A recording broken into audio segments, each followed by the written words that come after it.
고린도 후서 5장 1절부터 7절까지만 같이 읽도록 하겠습니다. 고린도 후서 5장 1절 말씀부터 제가 읽도록 하겠습니다. 만일 땅에 있는 우리의 장막집이 무너지면 하나님께서 지으신 집 곧 손으로 지은 것이 아니요 하늘에 있는 영원한 집이 우리에게 있는 줄 아느니라. 참으로 우리가 여기서 탄식하며 하늘로부터 오는 우리 처소로 덧입기를 간절히 사모하노라. 이렇게 입음은 우리가 벗은 자들로 발견되지 않으려 함이라. 참으로 이 장막에 있는 우리가 짐진 것 같이 탄식하는 것은 벗고자 함이 아니요 오히려 덧입고자 함이니 죽을 것이 생명의 삼킨 바 되게 하려 함이라. 곧 이것을 우리에게 이루게 하시고 보증으로 성령을 우리에게 주신 이는 하나님이시니라. 그러므로 우리가 항상 담대하여 몸으로 있을 때에는 주와 따로 있는 줄 아노니 이는 우리가 믿음으로 행하고 보는 것으로 행하지 아니함이로라. 여기까지만 읽도록 하겠습니다. 고린도 후서 13장 사랑장 아시죠? 믿음, 소망, 사랑 이것은 항상 있을 것인데 그 중에 제일은 사랑이라 그랬습니다. 그러니까 믿음, 소망, 사랑은 항상 있답니다. 그 말은 그 대상이 항상 우리와 함께 있다 그 말이죠. 하나님에 대한 믿음이며 하나님에 대한 소망이고 하나님에 대한 사랑이라는 것입니다. 만약에 이것을 좀 더 구체적으로 이해한다면 바울이 이야기한 것처럼 그 소망에 대하여 사라지지 않고 믿음도 사라지지 않고 사랑도 사라지지 않는다는 그 말이잖아요. 우리를 사랑하시는 하나님이 변함이 없다면 한 번 우리를 구원하시고 이제 우리가 이 땅에 사는 동안 하나님이 우리를 이끌어 가시다가 이제 영원한 처소로 인도할 텐데 그것을 살아가면서 우리가 체험하고 믿게 된다면 크게 낙심할 일이 왔을지라도 가볍게 충격을 받고 넘어갈 수 있다 이 말이죠. 스프링 역할을 할 수 있다는 거죠. 쿠션 역할을 할 수 있다는 것입니다. 뭐가? 말씀이라는 것이, 그리고 믿음, 소망이라는 것이 우리의 마음을 평정케도 할 수 있고 또 우리를 균형 있는 삶으로 만들어갈 수가 있다는 거죠. 뭐 균형이 깨진다 그러면 위험한 거 아니겠어요? 그래서 이 균형이 유지가 된다는 것은 여전히 안전한 삶을 유지할 수 있다는 것인데 제가 뭐 일하다 보면은 늘 말씀을 준비하는 건 아닌데 토요일 날은 말씀을 준비를 해야 되잖아요. 또 일요일 아침 일찍은 그때가 참 좋아요. 왜냐하면 말씀을 준비하려면 생각을 해야 되고 읽어야 되니까. 그러니까 이제 이 성경을 읽다 보면 이 세상하고는 많이 차이가 있더라고. 현실에 살다가 일로 들어오면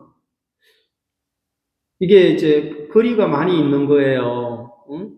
현실하고 신앙의 세계와 믿음의 세계가 이게 거리가 있더라고 보니까. 성경은 염려하지 말고 항상 기뻐하며 다시 말하노니 기뻐하라. 빌립보서 4장에 그러잖아요. 모든 염려를 주께 맡겨라. 아무것도 염려하지 마라. 그런 말씀을 보면 성경은 아무것도 염려하지 말라고 했잖아요.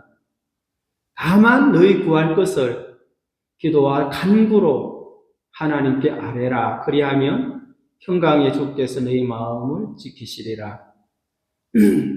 균열 가지 않게 하겠다 이 말이잖아요.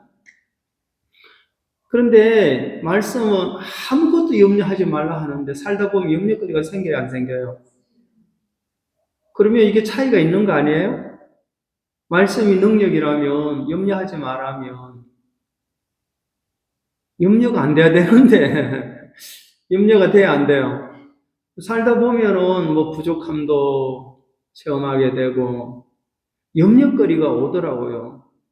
내 자신에게서만 아닐지라도 그 주위의 가족이나 뭐 가정을 통해서나 또 주위를 통해서라도 염려거리가 찾아오는데 그래서 성경은 여기 있던 믿음으로 살았던 사람들이 그런 극한 염려나 극한 상황에서 어떻게 자유를 얻었는지, 어떻게 그들이 그것을 극복했는지, 어떻게 약속대로 그 위에까지 오르게 됐는지 설명하고 있잖아요. 지금 5장 1절에 보시면 사도 바울이 만일 땅에 있는 우리의 장막집이 무너지면 그랬어요. 이 장막이라는 것은 텐트를 말하잖아요. 텐트는 유한한 거예요, 무한한 거예요.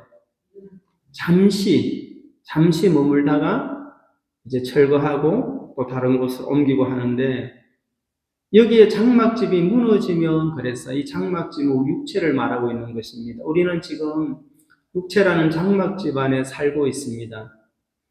이게 무너지면 하나님께서 지으신 집, 곧 손으로 지은 것이 아니요 하늘에 있는 영원한 집이 우리에게 있는 줄 아느니라. 이게 무너지면 인간의 손으로 손으로 지은 그런 재료로 지은 집이 아닌 영원한 처소로 우리가 옮기게 된다. 그 집은 하나님이 준비하셨다. 그 말이잖아요. 그러니까 이제 바울이 얘기하는 이 세계는 보이지 않는 세계잖아요. 장막집은 보여요, 안 보여요? 보이잖아요, 지금. 우리가 지금 육체를 가지고 또 다른 사람의 어떤 삶도 우리가 관찰할 수 있기 때문에 장막집은 우리가 관찰이 가능하고 이게 어떻게 지속되고 어떻게 이것이 낡고 뭐 이렇게 쇠하고 하는 것을 관찰할 수 있는데 손으로 지은 것이 아니요 하늘에 있는 영원한 집이 우리에게 있대요. 그러니까 영원한 집이 우리에게 있는데 이 집은 지금 안 보이잖아요. 이거는 이제 육체의 장막집이 무너지고 육체의 생명이 끝났을 때 옮겨지는 세계잖아요. 이제 좀 다른 말로 한다면 애벌레가 나비가 되기 전에는 너무 막막한 거 아니겠어요?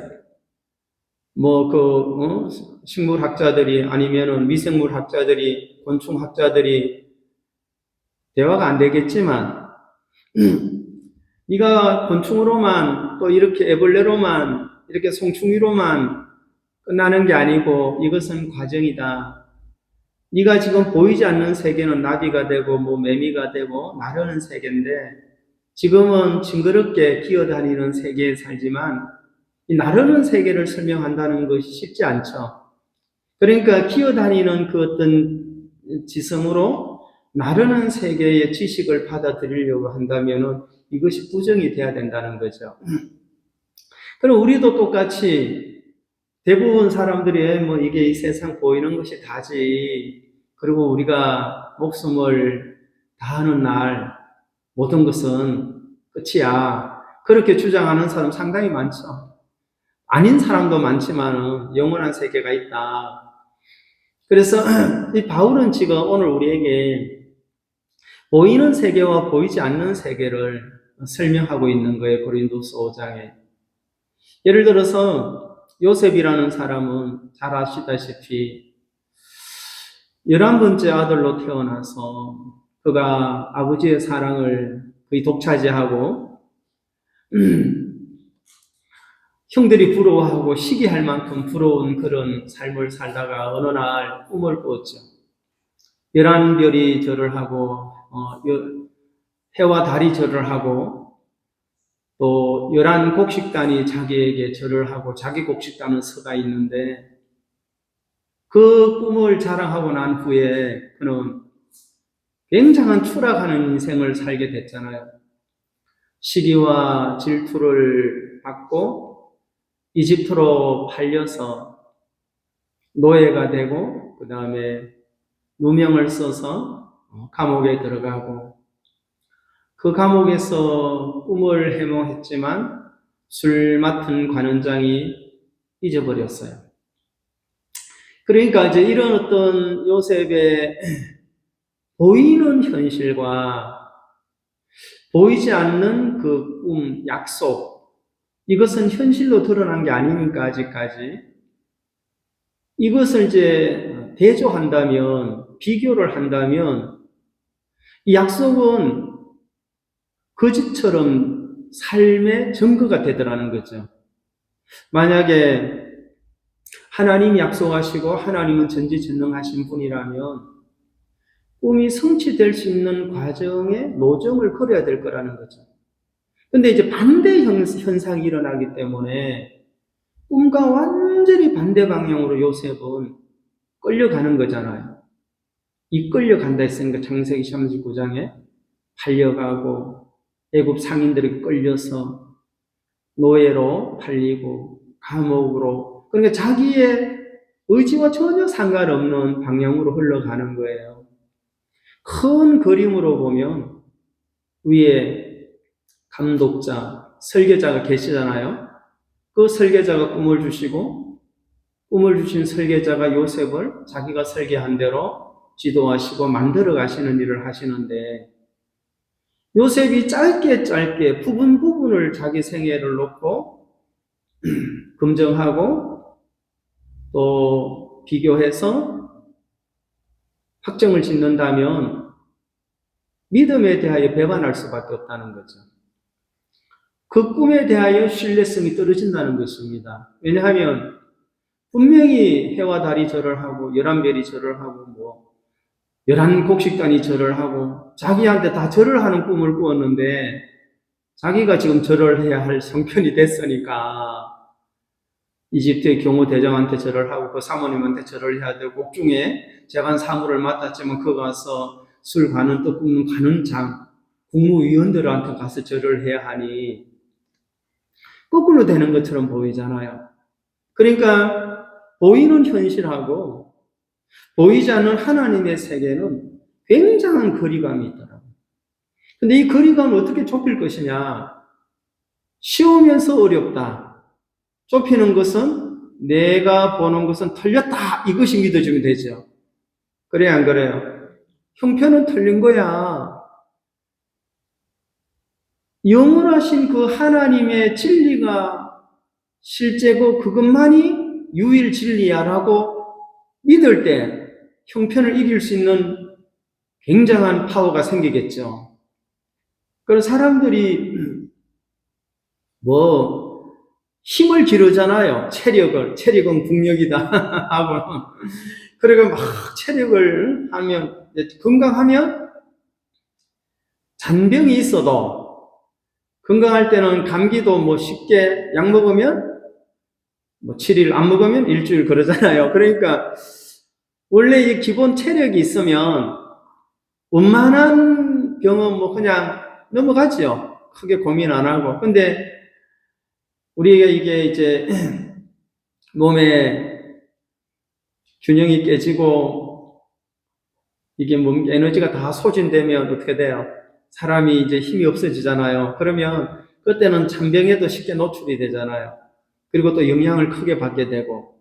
그러니까 갓난 아기들은 얼마나 잘 이렇게 다뤄야 돼요. 근데 어른들은 그렇게 안 해도 면역력이 있고 하니까. 근데 면역력이 다 떨어지면은 대상포진의 원인이 면역력이 다 떨어지는 걸 하더라고. 신앙의 면역력을 키운다. 우리의 인생에 어떻게 면역력을 활성화할 거냐. 사람들이 다이어트 한다고 해서 그 맛있는 것도 절제하고 하기 힘든 운동을 해서 땀을 뻘뻘 흘리면서 왜요? 그 몸매를 가꾸기 위해서 그 체중을 줄이기 위해서 그래 해야만 자기가 더 건강하고 삶이 더 좋아지기 때문에 그래 하는 거 아니겠어요? 사람 타인이 봤을 때도 오 괜찮아 보인다. 아니 뚱뚱하다고 뭐 잘못됐다는 얘기가 아니라 비교를 한다면 대조를 한다면 내가 이렇게 비만을 유지하는 것보다는 내 본래 체중을 유지하는 게 내 건강에도 좋고 주위 환경도 훨씬 더 부드럽게 만들 수 있다라고 생각하니까 노력을 하는 거잖아요. 그래서 거기에도 노력과 의지가 포함이 되는 거 아니겠어요? 절제, 밤 10시부터는 먹지 말아야지. 그리고 물을 많이 마시고 그런 이제 규칙이라는 게 있는 거예요. 그 규칙을 따라야만 그래도 내가 원하는 체중 조절을 할 수 있다 이 말이잖아요. 근데 그 규칙을 무시해버리면 뭐 1시간 일하고 막 하루 종일 먹어버리고 그러면 아무런 영양가가 없는 거죠. 신앙의 삶이 들려지고 보여지는 이런 환경들을 보면 야, 말씀에는 아무것도 염려하지 마라. 다만 너희 구할 것을 너희 하나님께 간구와 기도로 아뢰라. 아뢰라는 거죠. 알려라. 그 대상이 들으시니 아뢰면 된다. 이 바울은, 사도 바울 선생께서는 그 빌립보 교회에게 꼭 빌립보 교회만 한정한 건 아니잖아요. 그 빌립보서를 읽는 모든 성도들이 그 말씀의 능력을 체험하고 경험한다면 형편을 무시할 수 있는, 형편이 나를 억압하고 불안하게 하고 때로는 답답하게 하고 초조하게 하고 긴장감을 일으키지만 그것에서 벗어날 수 있는 능력이 형성이 되더라 그 말이잖아요. 그렇게 하면, 근데 이제 사람들이 그렇게 이론으로 하지만 실제로 그 부분에 대한 확실한 믿음을 갖지 못하기 때문에 갈팡질팡하는 거잖아요. 그래서 지금 사도 바울은 이 고린도 교회 성도들에게 2절을 한번 보겠습니다. 참으로 우리가 여기 있어 탄식하며 하늘로부터 오는 우리 스스로 덧입기를 간절히 사모하노라 그랬어요. 우리가 여기 있어 탄식하며 그랬어요. 바울이 이 땅에 살면서 그 육체의 삶은 고달팠어요, 안 고달팠어요? 많이 고달팠어요. 그리고 막연했고, 그리고 때로는 사형 선고를 받은 것처럼 아시아에서, 그 아시아는 우리 여기 아시아를 말하는 게 아니거든요. 터키 대륙을 말하고 있습니다. 당시에 2000년 전 로마 행정구역상 그가 소아시아라고 불렀어요. 그러면은 그 아시아에서 당한 환란을 그가 고린도후서 1장에 설명을 했는데 우리가 사형 선고를 받은 그런 상황까지 처했다. 야, 얼마나 답답하겠어요. 그 정도로 당하면 미래가 보장이 안 되잖아요. 어떻게 될지 모르고 너무 막연한데, 그런데 바울은 거기서 왜 이런 상황을 하나님이 허락하셨는가? 그가 다른 삶을 추구한 것이 아니라 하나님의 복음만을 위하여 하늘나라를 선전하기 위해서 그의 일생을 드린 사람이잖아요. 그런데 그렇게 드리는 사람의 삶이 그렇게 공고하고 궁핍하고 환난을 당하고 핍박을 받고 애를 맞고 그렇게 공포스러운 삶이 지속이 될 때 대부분 사람들은 중단하고 싶은 거 아니겠어요?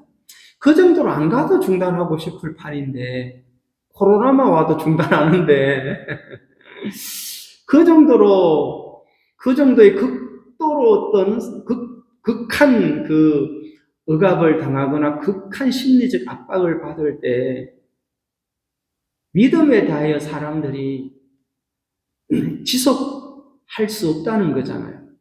그 하나님도 아실 겁니다. 근데 바울은 그때마다 신기한 게 이렇게 내가 만나게 된 것은 이렇게 하기 위함이라는 걸 알게 됐어요.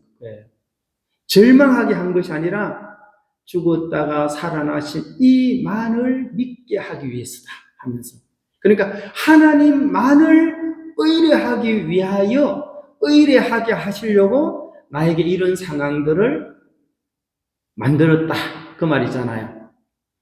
이제 이것이 우리의 삶의 접목이 되거나 우리의 삶에 연관이 된다면 그렇게까지 그런 상황이 아닐지라도 하나님을 생각할 수 있다는 거죠. 왜 하나님이 내 개인의 인생 속에 아니면 내 주위에 우리 가정에 아니면 우리 교회에 등등 이런 상황을 주신 것은 형편에 민감하라고 하는 것이냐 아니면 약속에 심취하라고 하는 것이냐. 그렇다면 만약에 내가 드러나는 거 아니겠어요? 지금까지 열심히 공부를 했는데 테스트를 했단 말인데 시험을 치렀는데 결과가 굉장히 안 좋았어요. 아니 평소에 점수가 잘 나왔는데 근데 이번 시험에는 점수가 뚝 떨어졌다. 그 말은 머리가 나쁜 것도 아니고 조금 노력하면 이 유지를 할 수 있을 경우에 점수가 팍 떨어졌다는 것은 공부를 했다는 거예요? 안 했다는 거예요? 아니 시험 수준이 팍 높아진 것도 아니고 평균과 똑같다고 했을 경우에 내 점수가 뚝 떨어졌다는 것은 그건 내가 노력을 안 했다 이 말이죠. 내가 공부를 안 했다는 거예요. 그러면 내가 평소에 믿음 생활을 하다가도 이것이 막 굉장히 내게 회의가 오고 했다는 것은 뭡니까? 믿음으로 지속 가능 안 했다 이 말이잖아요. 그때부터는 자기 생각에 영향을 받았다는 거예요. 자기 생각에 영향을 받았다는 것은 형편이 그를 주장하고 있다 이 말이잖아요. 아, 형편에 영향을 받으면요. 제가 이렇게 설교하지만 저도 어떨 때는 참 형편만을 보면 이 말입니다. 깝깝하고 답답해요, 어떨 때. 그럴 수 있겠어요, 없겠어요? 있죠. 예? 초대교회로 돌아갔냐, 우리 교회가. 지금 개척교회로 다시 돌아갔냐. 예? 지금 이제 개척할 때가 아니고 내가 지금 목회 40년 가까이 하고 있는데 10년을 목회했어. 지금 32명이 구독하고 있어. 32명만 남았냐. 320명이 있어야지. 예? 김자매 미용실 원장님을 봐도 깝깝하고 아니면 내 자신을 봐도 참 그러니까 이게 성경이 진리라는 게 확증될 수밖에 없는 게 사실이잖아요. 그래서 바울이 어떨 때는 우리가 참으로 여기서 탄식하며 하늘로부터 오는 우리 처서로 덧입기를 간절히 차라리 이 장막 빨리 무너뜨리고 그 영원한 처서 변치 않는 그 몸으로 살면 좋겠다는 마음이 들어요, 안 들어요? 아프지도 않고 병들지도 않고 눈물도 없고 콧물도 없고 시기 질투도 없고 계시록의 순 황금길을 걷고 생명 수정가에서 천사들을 부리면서 참 그런 삶이 우리에게 기다리고 있다 하니 오죽 답답하면 그 삶을 사모하겠어요. 이 땅이 좋으면 그렇게 안 할 텐데.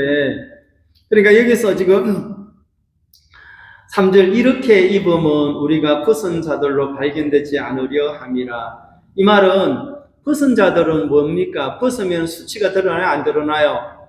이 수치를 인생의 수치와 고통과 고난과 환난이 가려지기를 바라는데 바라요 안 바라요? 근데 이제 이 인생이 이 세상의 것으로 가리려고 하면 돈 없는 사람은 돈을 가져야 될 것이고 명예가 없는 사람 명예를 가져야 될 것이고 지금 쌀이 없는 사람은 쌀통에 쌀이 생겨야 될 거 아니겠어요? 그래야지 가려지고 덧입는 거 아니에요. 근데 이건 여기서 지금 바울이 얘기하는 것은 그런 얘기가 아니라 하늘에 있는 것으로 가려야 된다 이 말이에요 지금. 네? 하늘에 있는 것으로 4절 참으로 이 장막에 있는 우리가 짐진 것같이 탄식하는 것은 벗고자 함이 아니요 오히려 덧입고자 함이니 죽을 것이 생명에 삼킨 바 되게 하려 함이라 그랬습니다. 이 장막에 있는 우리가 짐진 것같이 탄식하는 것은 그러니까 이제 이 육체를 가지고 살아가면서 무슨 무거운 짐진 것같이 탄식을 해야 하네요. 짐을 많이 졌지요. 고통이라는 짐, 염려라는 짐, 근심이라는 짐, 미래의 불안이라는 짐, 이러한 짐을 막 지고는 탄식을 하는 것은 이 짐을 벗고자 함이 아니다. 근데 사람들이 이 짐을 벗고자 해야 안 해요. 근데 하나님 편에서는 덧입혀 주고 싶어 한다 이 말이에요 지금. 근데 사람들은 그러잖아요. 수치가 가려지기를 바라는데 하나님 그 수치를 드러내서 하늘의 것을 가려주겠다 이 말이에요. 예? 율법을 주신 목적이 율법이 잘못된 게 아니라 율법은 정말 법 있는 대로 쓰면 그건 너무너무 좋은 거예요. 사회 정화를 위하여 사회 균형을 유지하고 사회의 질서를 확립하고 전혀 문제가 없어요. 그 법을 어겼을 때 혼란이 오고 질서가 붕괴되고 그때부터 이제 문제가 되는 거 아니겠어요. 그래 법이라는 것이 나쁜 것이 아니라 때로는 법을 이용해서 더 큰 범법 행위를 하는 자들도 있지만 하나님 주신 그 법을 법대로 사용하면 너무 좋아요, 안 좋아요? 그런데 인간의 본성이 그 법을 다 지킬 수 없는 그런 본성을 지녔기 때문에 하나님은 하늘에 있는 또 하나의 생명의 법으로 덧입혀 주시는 거잖아요. 인간의 행위로 어떤 그 법을 유지해서 내가 그 안전된 삶을 유지하게 하는 게 아니고 그리 하면 좋지만 그리 안 되니까 하나님은 생명의 법, 예수 그리스도를 우리에게 주셨어요, 안 주셨어요? 이 법으로 하나님이 요구하는 그 위치에 도달할 수 있다면 예수님은 이 땅에 오실 필요가 없겠죠. 그래서 우리가 이 땅에 짐을 지고 저나 뭐 여러분이나 많은 사람들이 짐을 지고 이 짐을 막 벗고 싶다. 탈출하고 싶다. 저 인간으로부터 탈출하고 싶고 저 인간으로부터 해방을 받고 싶고 내가 왜 저 인간을 만났는가? 그럴 때가 인생을 살면서 여러 번 기억날 때가 있었겠죠. 앞으로도 있겠죠. 또 후회하고 좌절하고 그래도 이 나이에 어떡하냐 하고는 또 그렇게 버티다가 또 며칠 지나고 나면 버팀목이 무너지면 또 흔들리는 나무를 보고 한탄해야 안 해요.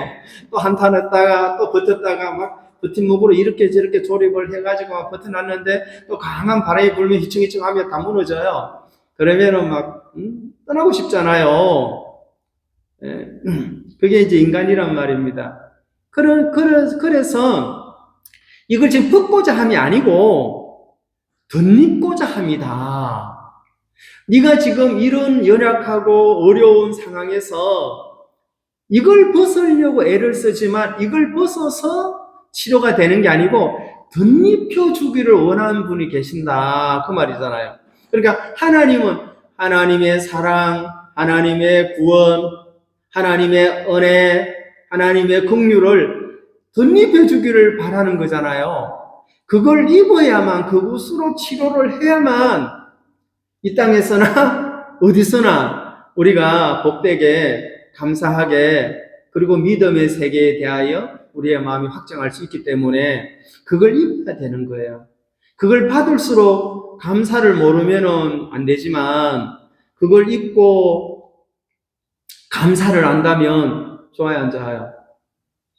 여러분 무화과나무 잎으로 치마를 하고 뛰어다니는 것보다 가죽 옷을 입고 뛰어다니면은 얼마나 멋있습니까? 무화과 잎 알죠? 뭐 햇빛이 나면은 빛이 나고 바람 불면 다 말라서 다 이렇게 쇠퇴할 수밖에 없는데 동물을 죽여서 그 가죽 얼마나 멋있습니까? 모피, 호피, 개피, 무슨 피 해가지고 막 목에도 두르고 막 걸쳐 입고 하는 거 보면은 멋있게 보이잖아요. 그리고 가치도 있고 비싸기도 하고.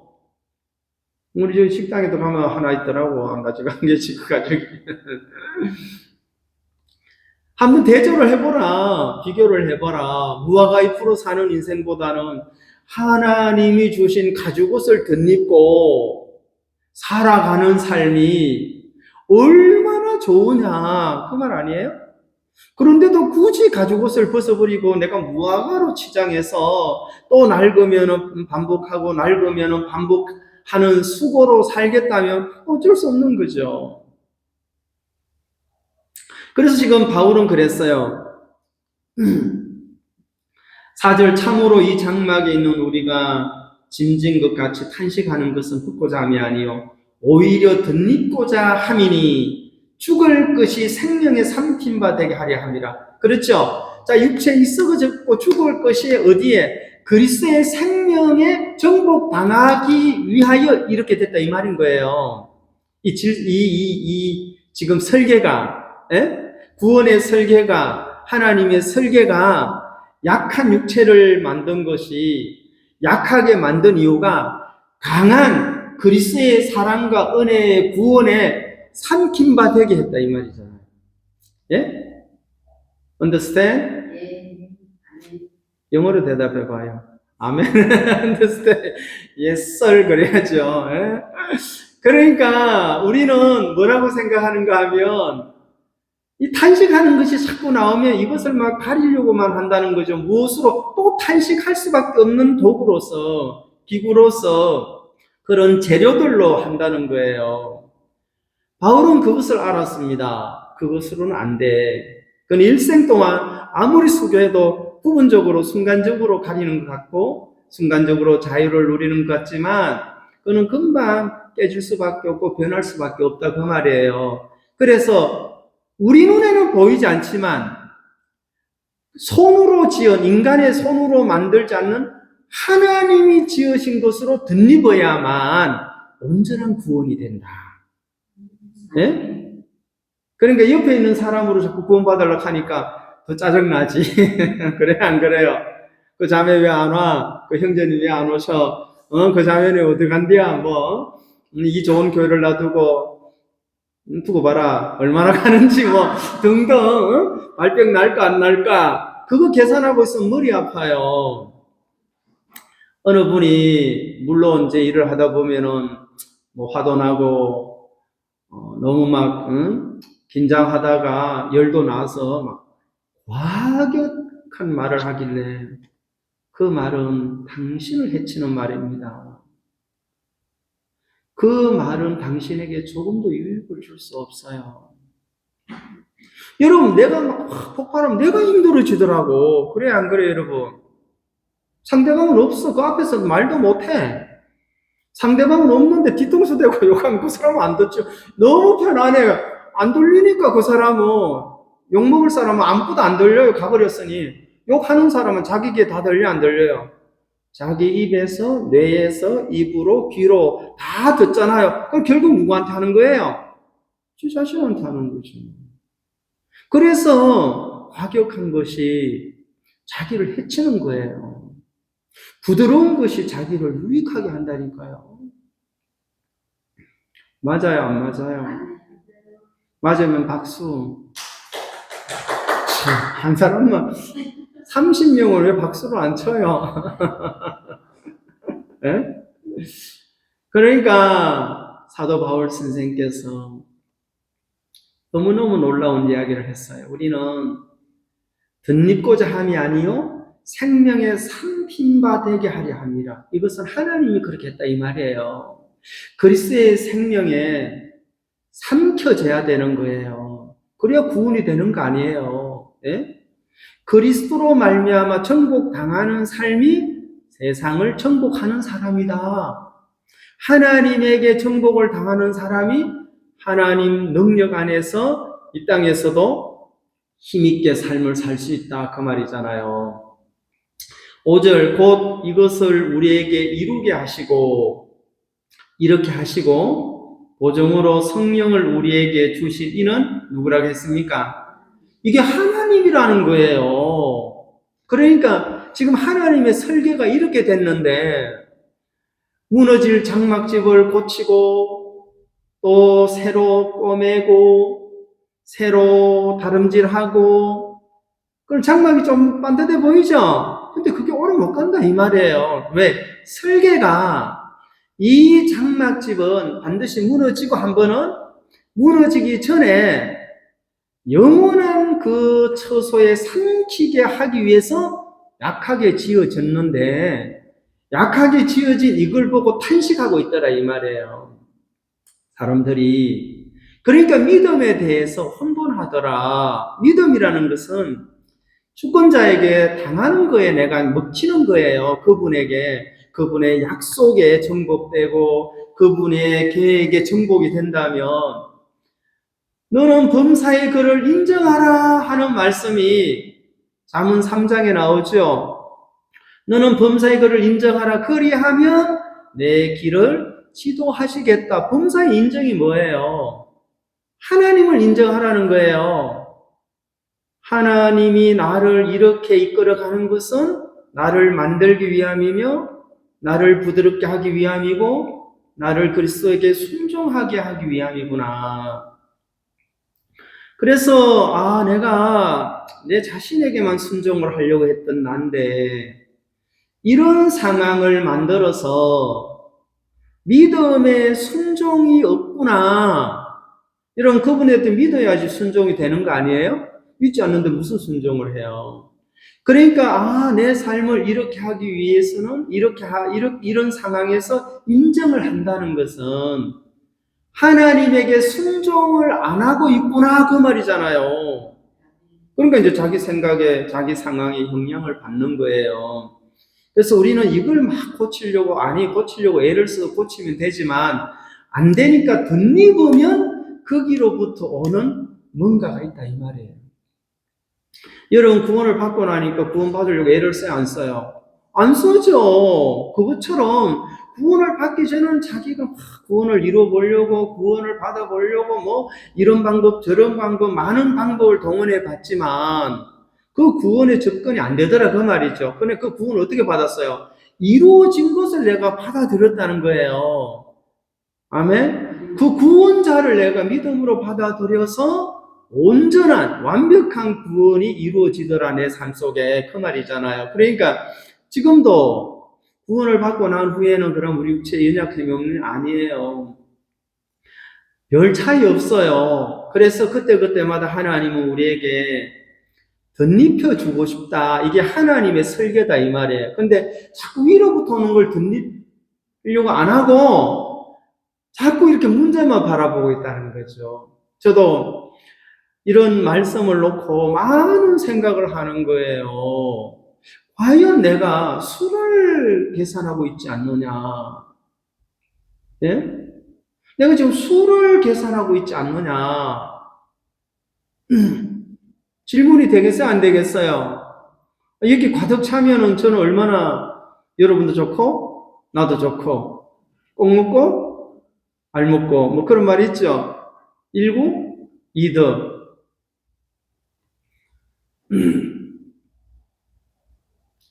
그러면 신앙은 과연 뭐냐? 이제 바울이 얘기하는 이런 이제 6절에 그러므로 우리가 항상 담대하여 몸으로 있을 때에는 주와 따로 있는 줄을 아노니. 예, 자, 여러분 지금 이 육체를 가지고 있을 때는 주님이 지금 우리 안에 계시죠. 그런데 지금 주님은 따로 지금 계시는 걸로 생각한다는 거예요.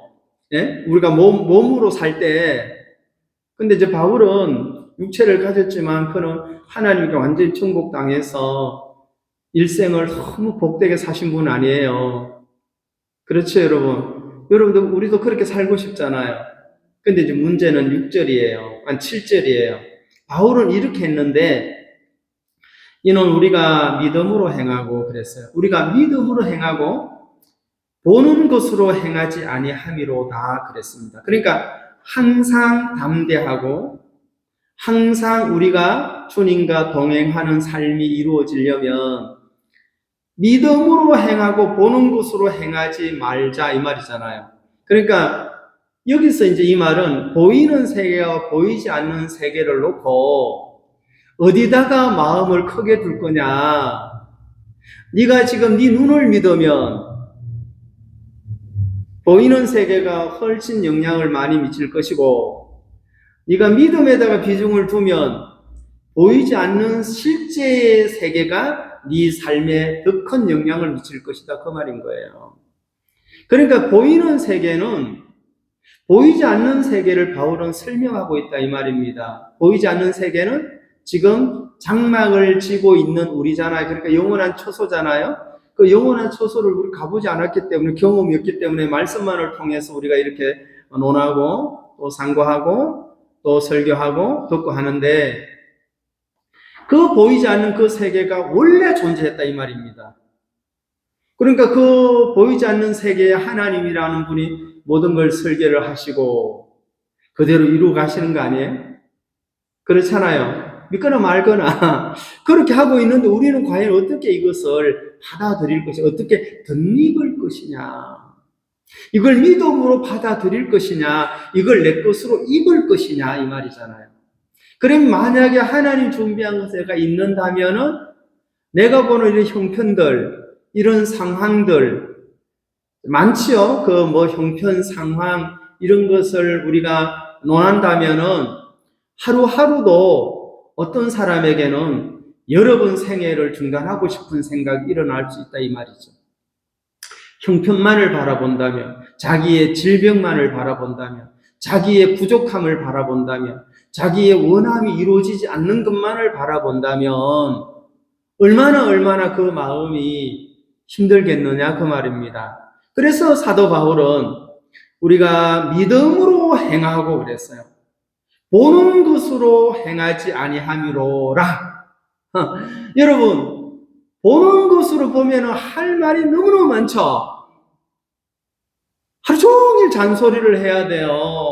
어떤 대상을 놓고 하나의 어떤 사건을 놓고 하나의 어떤 문제를 놓고 이렇게 분석하고 저렇게 분석하고 아무리 해도 거기에서는 아름다운 게 만들어질 수 없어요. 인간의 말에는 사실 능력이 없잖아요. 인간의 말은 피곤하게 하잖아요. 능력은 하나님의 말씀이 있는 거 아니에요? 그분의 말씀의 능력이 있잖아요. 그러니까 우리가 믿음으로 행하고 보는 것으로 행하지 아니하는 잔데 이 말이잖아요. 그렇게 만들었어요? 안 만들었어요? 그래서 여기 17절은 그러므로 누구든지 그리스도 안에서 새로운 피조물이라 이렇게 하는 거예요. 그럼 새로운 피조물로 만들었다는 것은 하나님의 설계대로 우리를 살 수 있도록 만들었다 그 말 아니에요? 그래서 설계에서 이탈하면 이제 자기 생각에 자기 형편의 영향을 받고 살 수밖에 없는 건데 아무리 우리가 생각해서 막 이래저래 해도 그것이 우리의 삶의 능력이 안 되더라고요. 하나님의 약속으로 덧입지 아니하며 예를 들어서 시편 23편 여호와는 나의 목자시니 내가 부족함이 없으리로다. 그가 나를 푸른 초장에 누이시며 쉴만한 물가로 인도하시는도다. 내 영혼을 소생시키시며 자기 이름을 위하여 의의 길로 인도하시는도다 그랬잖아요. 내가 사망의 음침한 골짜기를 다닐지라도 해는 나를 해치는 고통, 고난, 살인자, 이 해를 두려워하지 않을 것은 보이지 않는 주께서 나와 함께 하심이라. 그때 다윗의 상황은 사울 왕이 죽이려고 했고 압살롬이 아버지를 죽이려고 했단 말입니다. 사울 왕이 다윗을 죽이려고 할 때는 하나님은 다윗이 왕이지만 아직 현직에서는 사울이 등등한 왕이었어요. 그러니까 그 사울 왕이 군대를 동원시켜서 다윗을 죽이려고 할 때 광야로 도망가고 피난 가고 정말 어려운 생활을 했어요, 안 했어요? 때로는 망명 생활까지 하고. 그럴 때 다윗이 뭐라고 했습니까? 여호와는 나의 목자시니 내게 부족함이 없으리로다. 이것은 이제 보이지 않는 세계, 보이는 세계는 추격자가 지금 군대를 동원해서 자기를 해하려고 하는데 뭐 이스라엘 땅이 그렇게 넓은 땅이 아니죠. 우리 경상북도만한 경상북도 정도 되는 거기에서 찾으려면 찾아야 안 찾아요. 군대를 동원해가지고. 그러니까 다윗이 이 보이는 이런 상황들은 정말 피할 곳이 없어요. 그런데 여호와는 나의 목자시니 이런 상황에서 부족함이 없고 사망의 엄침한 골짜기가 있어 없어요? 언제 내가 죽을지도 모른다. 그런 사망의 엄침한 골짜기를 다닐지라도 해를 두려워하지 아니할 것은 누가 함께 한다? 주께서 나와 함께 하심이라. 주의 지팡이와 막대기가 나를 뭐한다? 안위하신다. 평강을 만든대. 안위라는 것은 안전하고 평안하게 한다 이 말이에요. 무슨 지팡이와 막대기가 안위를 해요. 막대기와 지팡이는 맴매하는 거잖아요. 목자가 양이 어디에 수렁에 빠지거나 맹수들의 공격을 받을 때 사용하는 도구예요. 하나님 그 도구로 자기의 성도들에게, 자녀들에게 막대기와 지팡이로 아니해요, 안 해요? 근데 그 막대기 한 대 맞으면은 양이 아프지, 아무래도. 언제 막대기를 휘둘러요? 다른 길로 갈 때, 어긋난 길로 갈 때, 무리해서 이탈하려고 할 때, 그 목자가 막대기를 사용해서 거기가 아니야, 그 길로 가지 마, 이렇게 하더라, 이 말이죠. 정 안 되면 목을 걸고 땡겨 안 땡겨요, 지팡이로. 사망이 엄청난 골짜기를 다녔어요, 다윗이. 다윗뿐만 아니고 인생을 사는 사람들이 이런 과정들을 겪게 되더라, 그 말입니다. 그래서 원수의 목전에 상을 베푸시는 하나님, 기름을 바르신대. 원수의 목전에, 원수 앞에서 하나님 진수성찬을 차려준대요. 여러분, 지금 원수가 물 들고 따라오는데 진수성찬 앞에서 밥이 들어가요? 들어가요, 안 들어가요? 소고기라도 나오겠다. 죄송합니다. 들어갔던 밥도 튀어나올 판에 뭐라고 했어요? 원수의 목전에 앉아서 상을 받는다. 상을, 하늘상에 밥상을 받는다. 하나님이 차려준 그 원수 목전에서 편안하게 식사를 할 수 있는 사람은 두 종류죠. 미쳤거나, 미쳤거나 아니면 정말 누군가가 나를 지킨다는 믿음이 있거나. 그래요, 안 그래요? 그렇죠. 근데 다윗은 미치지 않았어요. 주님에게 미쳤죠. 그러니까 하나님이 나를 보호하시니까. 그런데 언제 원수의 목전에서 뭘 보호를 받는다고 생각을 해요. 보통 사람이라면 하나님의 보호라면 원수가 떠나야 되고 원수가 없어야 되고 쫓다가다 원수가 좀 험악한 말로 대줘버려야 되는데 받지. 하나님의 자녀를 추격하는 원수들은 욕불로 당해. 그렇게 돼야 되는데 원수가 오는데 목전에서 하나님이 상을 베푸시는 분이니 보이는 세계와 보이지 않는 세계의 거리가 이렇게 나더라, 그 말입니다. 그래서 오늘도 우리가 한 주간을 지내면서 저부터 시작해서 보이는 것에만 집착하지 말고 보이지 않지만 실제로 영존하시고 우리를 보호하시는 하나님에게 집착을 해야 할 거라는 것입니다. 집착이라는 단어가 어떻게 병적인 단어인데 이게 하나님에게 하는 단어는 병이 아니라 우리를 해방시키고 자유를 주는 거예요. 하나님에게 소속되고 하나님에게 영향을 받는다면 그 삶은 가장 안전할 수밖에 없다, 그 말입니다. 그래서 믿음으로 행하고, 그래서 뭐 우리 부인 회장님 오늘도 그 나가라 해 그런 간도요 가든 말든 그의 자유. 우리는 늘 보는 거 듣는 것으로 그렇게 막 끝장내야지. 잘라버려. 왜냐면 신경질 나니까 온다 해놓고 안 오고 안 온다 해도 왔다가 막 그러니까 지 멋대로 하니, 죄송합니다, 지 멋대로 가고 저 자유대로 하니까 하나님이 그 자유 아닌 진정한 그리스도의 자유를 줬는데 여기에 지시를 받아야지 이게 지체가 원만한 삶을 유지하고 건강하게 사는데 여기에 지시 안 받고 이상한 데 지시 받으니 우리는 오른손 하면 저를 왼손 내밀고 왼손 하면 오른손 내미니까 뭐라케 가라케 접수 못 샀나? 뭐 그런 그것은 뭐예요? 이제 우리가 보는 것으로 판단하고 보는 것으로 대조를 하니 여기에 내가 큰 비중을 두니 여러분보다도 제가 더 스트레스를 받겠어, 안 받겠어, 스트레스. 여러분보다 더 많은 스트레스를 받으니까 지금 대머리가 됐다, 이 말이에요. 예? 대머리가 다 됐어, 안 됐어요? 지금 몇 가닥 안 남았죠? 미용실도 못 가겠어요. 하도 빠져가지고. 이제 이게 잘 자라야 되는데, 이제 하늘에 있는 처소로 곧 덧입을 날이 가까이 있으니, 이 땅에 있는 것이 자랄 것이 안 자라고 멈춘 것 같아요. 물론 농담했습니다만은. 여러분, 우리가 웃고 감사하지만, 우리는 진리 안에서 자유를 누리고 있다는 것입니다. 그리스도 안에 새로운 피조물로 하나님이 만드셨어요. 그 새로운 피조물은 옛것으로 돌아가면 망해요. 못 살아요, 여러분. 새로운 피조물은 새로운 피조물답게 거기에서 활동 범위를 유지해야지.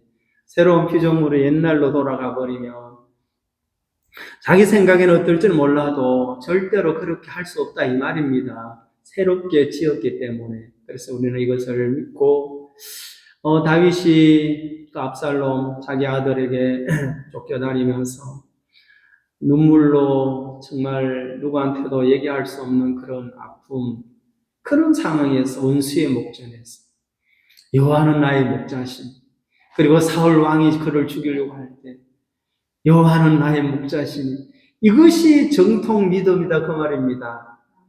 그 우리는 뭐라고 해야 돼? 기도할 때 여호와는 나의 목자시니 그 인간이 없어도 감사하다. 여호와는 목자시니 참 그렇게 하면 되죠. 여호와는 나의 목자시니 부족한 게 있어요, 없어요? 이제 우리 부인 회장님 입에서 이제 그렇게 해, 그렇게 말을 안 할 거예요 이제. 없어도 다 살아왔어. 이 말은 뭐 이 없으면 뭘로 산다 해 하고는, 아니 우리는 이 없으면 뭘로 사는 게 아니고 우리는 그거 없으면 하나님으로 살아야 돼요. 자꾸 여호와가 있어, 하나님이 계셔, 그 말이 이제 앞서야 되겠죠. 여호와가 목자야. 여호와를 인정해. 그래야면 내 길을 지도하신다고 하셨어. 그렇게 교제하고 소통하면서 신앙을 유지한다면 우리의 삶이 값지고 복될 거라고 생각이 듭니다. 제가 기도드리고 마치겠습니다. 하나님 아버지 감사합니다. 오늘도 우리가 고린도서 5장 말씀을 통하여 우리의 이 땅에 사는 삶이 무겁고 참 짐이 되지만 그것을 통하여 하나님은 하늘에 있는 것으로 우리를 덧입히기를 원했고, 사도 바울께서도 그 부분에 대하여 고린도 교회 성도들에게 설명하고 있습니다. 이 땅에 있는 것으로 다투고 분쟁하고 나누어지고 자기를 자랑하고 교만한 그들이 하늘로부터 오는 것으로 덧입지 않기 때문에 늘 이 땅에 있는 것으로 자랑하고 또 그것 때문에 다투고 나누어지는 것을 이야기하고 있습니다. 우리가 이 땅에 살면서 우리 마음에 또 힘들어하고 고통스러워하는 이유가 하늘에 있는 것으로 끊임없이 덧입지 않기 때문이라는 것을 성경은 우리에게 설명하고 있습니다. 그러나 사람들이 이 짐을 벗지 못하기 때문에, 내가 보는 것으로 만족하려고 하기 때문에 끊임없이 믿음의 삶이 지속되는 것이 아니라 자기의 생각에 영향을 받는다는 것을 바울께서 우리에게 얘기해 주었습니다.